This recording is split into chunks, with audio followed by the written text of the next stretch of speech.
Kasasi ditolak Rezky Aditya resmi ayah biologis Keke anak dari Wenny Aryani. Kasus gugatan terkait polemik ayah biologis dari Naira Kaemita Sasmita alias Keke yang dilayangkan oleh Wenny Aryani terhadap Rezky Aditya kembali memulai babak baru.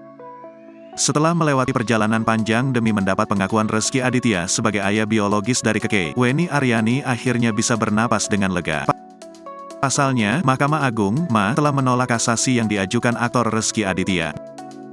Dengan demikian, sepakat dengan Pengadilan Tinggi Banten yang menyatakan Rezky Aditya adalah ayah kandung dari Keke. Terkait hal tersebut, Wenny Aryani merasa sangat bersyukur. Alhamdulillah, gugatannya Rezky atas kasasi itu kan ditolak oleh Mahkamah Agung. Dengan ditolaknya upaya kasasi yang dilakukan oleh Rezky Aditya, berarti secara hukum Keke harus diakui sebagai anak biologis dari suami dari Citra Kirana tersebut. Lebih lanjut, Wenny Aryani juga menyebut sang anak berhak untuk mengetahui kebenaran yang telah terjadi.